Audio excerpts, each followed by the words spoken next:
নমস্কার, সাবনাভিক নিউজ নেটওয়ার্কে স্বাগত। নির্বাচন মিটে যাওয়ার পরেও রাজ্যে ভোট পরবর্তী হিংসা অব্যাহত। নির্বাচনী সন্ত্রাসে আবারও গেল প্রাণ। সপ্তম দফা নির্বাচন শেষে নদিয়ায় বিজেপি কর্মীকে গুলি করে খুন করার অভিযোগ উঠল তৃণমূল আশ্রিত দুষ্কৃতীদের বিরুদ্ধে। মৃত বিজেপি কর্মীর নাম হাফিজুল শেখ, কালিয়াগঞ্জের পচাচাঁদপুরের রেললাইন পাড়ার বাসিন্দা। উল্লেখ্য, শনিবার সন্ধ্যায় প্রতিবেশীর সঙ্গে জাতীয় সড়কের ধারে ক্যারাম খেলছিল হাফিজুল। অভিযোগ, সেই সময় কয়েকজন দুষ্কৃতী এসে এলো পাথারি গুলি চালাতে থাকে তাকে লক্ষ্য করে। প্রাণ বাঁচাতে হাফিজুল পালাতে গেলে তাকে লক্ষ্য করে গুলি চালায় দুষ্কৃতী এবং মৃত্যু নিশ্চিত করে দুষ্কৃতীরা। সদ্য সমাপ্ত লোকসভা নির্বাচনের আগে হাফিজুলের নেতৃত্বে এলাকায় সংখ্যালঘুরা বিজেপিতে যোগ দিয়েছিল। লোকসভা নির্বাচনেও ওই এলাকায় বিজেপি বেশি ভালোভাবে মাথাচাড়া দিয়ে উঠেছিল বলে খবর। সেই আক্রোশেই ভোট মিটতে গতকাল রাতে দুষ্কৃতীরা পরপর গুলি করে তাকে খুন করে এবং তারপর মৃত্যু নিশ্চিত করতে আরো নৃশংস ঘটনা ঘটায়, যার বিবরণ দেওয়া থেকে বিরত থাকলাম আমরা। ক্যারাম বোর্ড খেলছিল।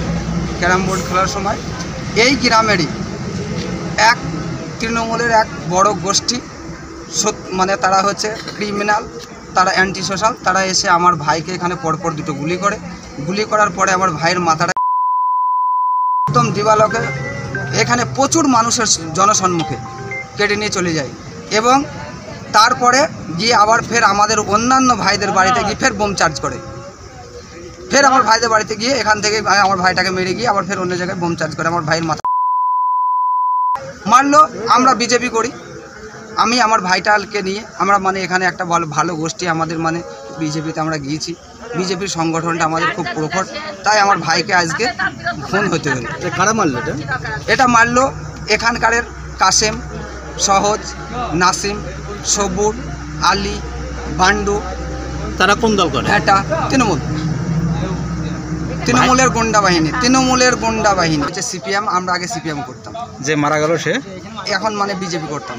আগে সিপিএম করতাম পঞ্চায়েত পর্যন্ত, মানে আমার দাদা সিপিএম এর প্রার্থী, সিপিএম করেছে। পঞ্চায়েতের পরে আমরা সব বিজেপিতে চলে এসেছি। তাহলে বিজেপিতে আসার জন্য কি খুনটা হতে হলো? বিজেপি করার কারণে আজকে আমার ভাইকে ফোন হতে হলো। ইতিমধ্যেই মৃত হাফিজুলের পরিবারের পক্ষ থেকে সিবিআই তদন্তের দাবি করা হয়েছে।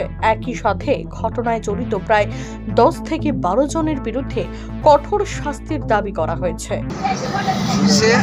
আমরা সিবিআই দাবি করছি, এই কেসটা সিবিআই ইনভেস্টিগেশন হবে।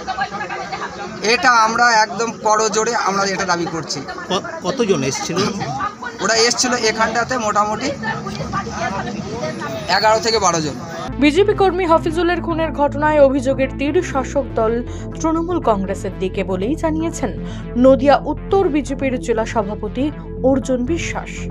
সারা পশ্চিমবঙ্গে যে সন্ত্রাস ভোটের আগে এবং ভোটের পরে, যে আজকে সংখ্যালঘু ভাইরা আমাদের কিছুদিন আগে শুভেন্দুদার হাত ধরে এই বগার নেতৃত্বে জয়নুদ্দিন মোল্লা বগা, আমাদের ভাইয়ের মতন, তার নেতৃত্বে এই এলাকা থেকে বেশ কিছু সংখ্যালঘু ভাইরা আমাদের বিজেপিতে জয়েন করছিল।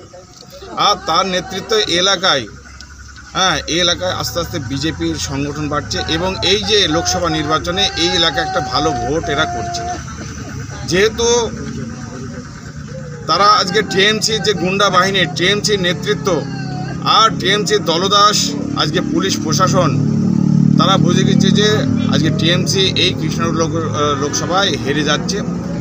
আর তার জন্যে যারা যারা এইরকম সংখ্যালঘু ভাইরা বিজেপিতে জয়েন করছে তাদের ওপর এইরকম একটা প্রতিশোধমূলক যে একটা বার্তা ইতিমধ্যেই তাদের কাছে পৌঁছে দিয়েছিল এবং আর তার প্রতিফলন হিসাবে আজকে তার মার্ডার হতে হলো।